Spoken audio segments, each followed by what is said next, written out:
Fais voir ta gloire, avait demandé Moïse à Dieu. Exode 33, 18.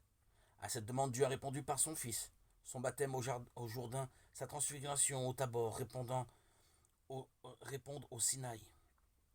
Et cependant, si blessante qu'elle soit, jamais la gloire de Dieu n'a été aussi cachée que dans l'humanité qu'il assume. Il est venu chez lui et les siens ne l'ont pas reçu. Jean 1, 11. Il a parlé à leurs oreilles, sont demeurées fermées. Il a accompli des signes comme jamais homme n'en avait accompli, et bien rares sont ceux qui ont découvert en lui le Fils de Dieu.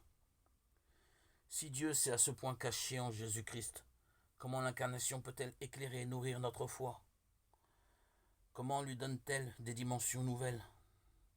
Précisément ce que le Verbe fait chair est un Dieu si caché qu'il peut désormais nous devenir infiniment proche, car véritablement intérieur. Les manifestations de la puissance et de la transcendance de Dieu vont pour ainsi dire de soi. Les marques de son amour miséricordieux, de son insondable humilité, nous en apprennent sur lui bien davantage.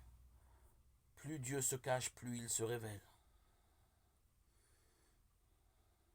Dieu nous fait pénétrer plus avant dans son mystère, que ce soit au calvaire, par la fraction de pain, le repas de la scène, ou dans la grotte, par sa naissance.